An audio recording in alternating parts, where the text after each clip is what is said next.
It was a dark and stormy night, the kind that makes you want to curl up under a blanket and wait for the world to settle down.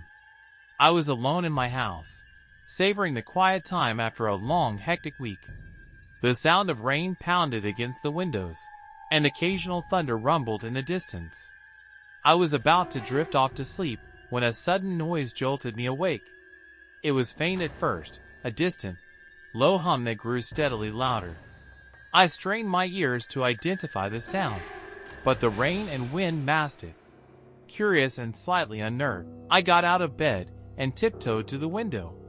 Peering through the rain-streaked glass, I saw nothing but darkness and the occasional flicker of lightning. I shook my head, trying to dismiss it as my imagination playing tricks on me, but the noise persisted, becoming unmistakably distinct. The unmistakable revving of a chainsaw. My heart skipped a beat as I tried to rationalize why someone would be using a chainsaw in the middle of the night, in the middle of a storm. I grabbed my phone and dialed 911, but the call wouldn't go through. No signal, likely due to the storm. Panic set in as the noise grew louder, closer. I hurriedly checked the locks on my doors and windows, double-checking each one to make sure it was secure. Suddenly, there was a loud knock on the front door, followed by the sound of the chainsaw revving even closer. My breath caught in my throat as I crept toward the door, my hand trembling as I reached for the doorknob. I peered through the peephole and saw a figure standing in the rain, illuminated by the porch light. He was holding a chainsaw, his face obscured by a hood. "Who's there?" I called out, trying to keep my voice steady. The figure didn't respond. Instead, he took a step closer to the door, the chainsaw roaring louder. I backed away, my mind racing with fear and uncertainty. What did he want? Why was he here? I glanced around, searching for something to defend myself with, and grabbed a heavy candlestick from the mantel. Another knock, more insistent this time. "Open the door!" A deep, gravelly voice demanded from outside. I felt a cold shiver run down my spine. I had to think fast. I couldn't let him in, but I also couldn't stay where I was, a sitting duck.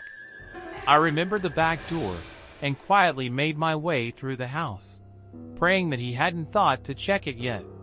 As I reached the kitchen, I heard the chainsaw revving again, followed by the sound of something splintering. He was trying to break down the front door. My hands were shaking as I unlocked the back door and slipped outside into the rain. The storm was still raging, and the darkness seemed even more oppressive.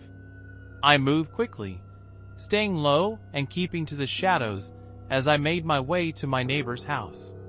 I knew they were away for the weekend, but I hoped they had left a spare key hidden somewhere. Just as I reached the fence separating our yards, I heard the front door give way with a crash. I glanced back and saw the man step inside, his chainsaw raised. My heart pounded in my chest as I scrambled over the fence and made a beeline for the neighbor's garage.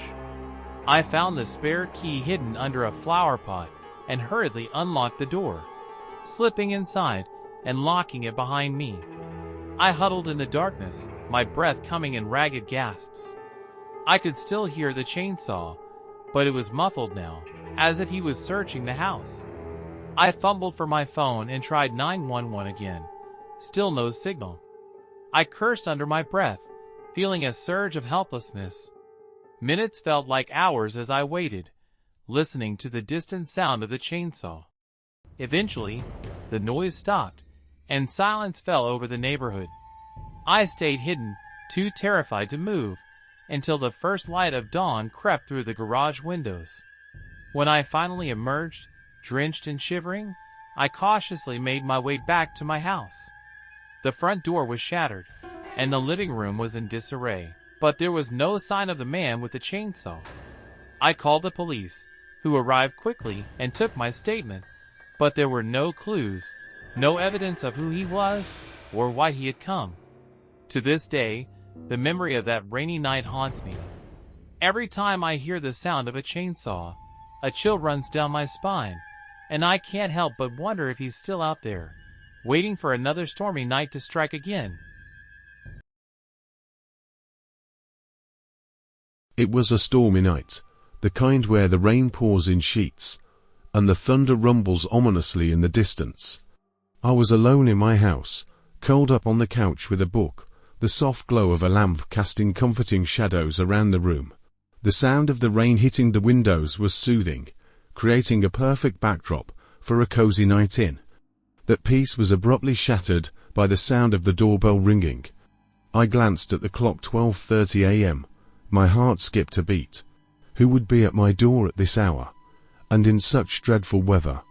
Reluctantly, I put my book down and walked to the door, peering through the peephole.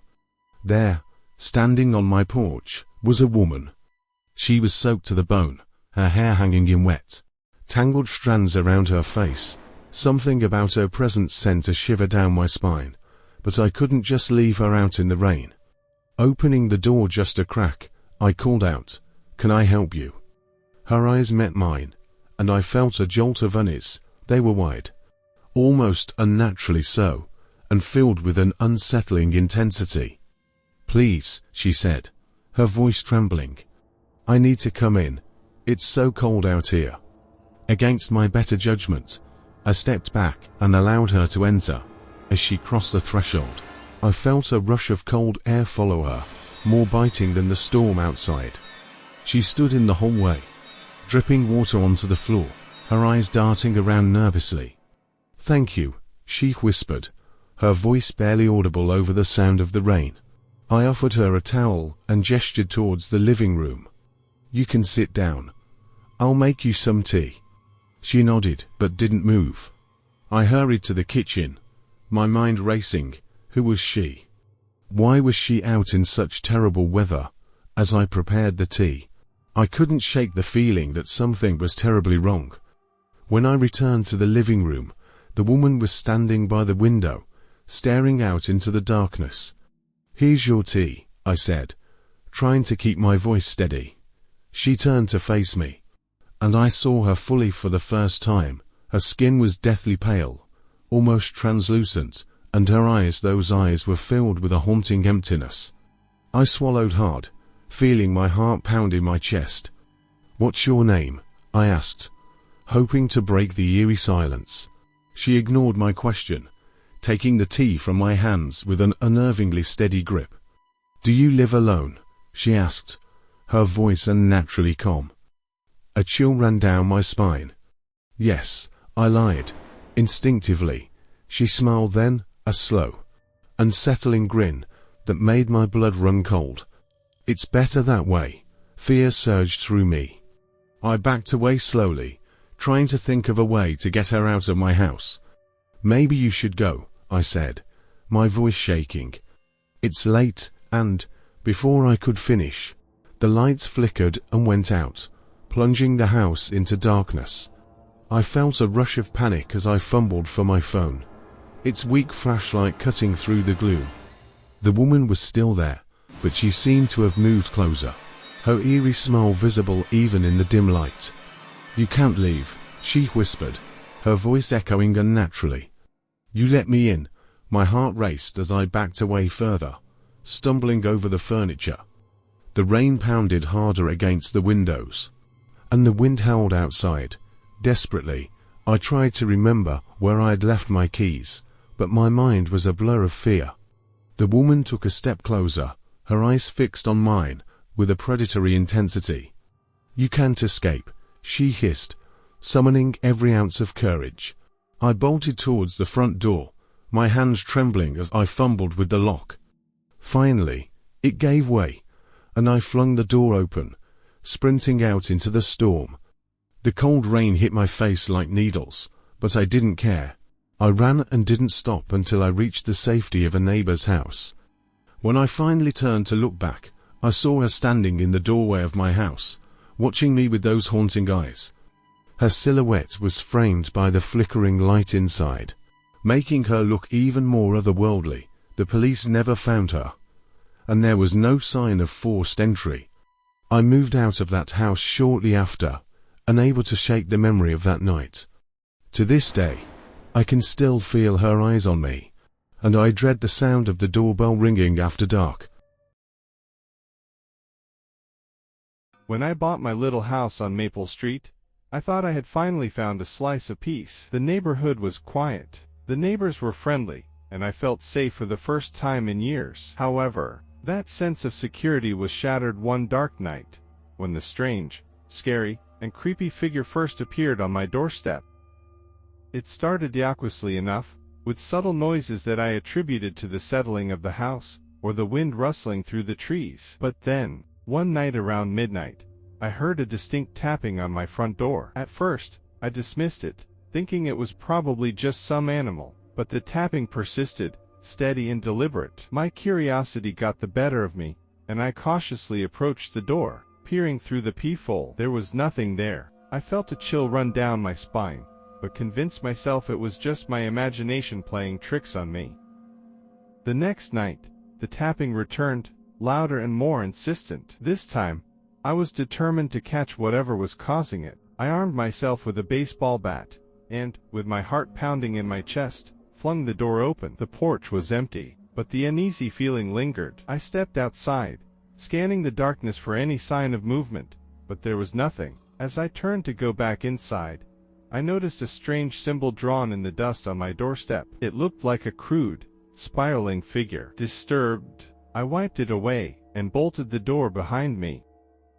The tapping continued every night, always at the same time. Each time, I found the same symbol on my doorstep. I began to dread the night, feeling the figure's presence growing stronger. One evening, I installed security cameras, hoping to capture whatever was tormenting me. When I reviewed the footage the next morning, my blood ran cold. The video showed a tall, shadowy figure standing at my door, tapping rhythmically. Its features were obscured, but its eyes glowed a sickly yellow. It stayed for exactly 10 minutes before disappearing into thin air. Panic set in. I showed the footage to the police, but they were skeptical, suggesting it was a prank or an elaborate hoax. Feeling helpless, I started researching local legends and found stories of a similar figure haunting the area decades ago. According to the tales, the figure was an omen, a harbinger of doom, appearing to those it intended to claim. One night, the tapping was louder than ever, accompanied by a low, guttural growl. Fear overwhelmed me, but I knew I had to face it. I grabbed my baseball bat and opened the door, heart pounding. The figure stood there, its eyes boring into mine. It moved toward me, slow and deliberate. I swung the bat, but it passed through the figure as if it were made of smoke. The figure lunged, and I felt an icy hand grip my wrist, sending a wave of terror through me. Summoning all my courage, I remembered the symbols I had seen in my research. With my free hand, I quickly drew a protective circle on the ground with chalk I had in my pocket. The figure recoiled, hissing in anger. I took the opportunity to slam the door shut and bolted it. The tapping resumed, but it was weaker, more frantic. I stayed inside the circle until dawn, the figure's presence fading with the first light of day. The next morning, I packed my belongings and left the house, never to return. I moved to a new city, far away from Maple Street, hoping to leave the nightmare behind. To this day, I can't forget the figure's glowing eyes, and the chilling touch of its hand. I warn anyone who moves into that house to be wary of the night, for the figure still lurks in the shadows, waiting for its next victim.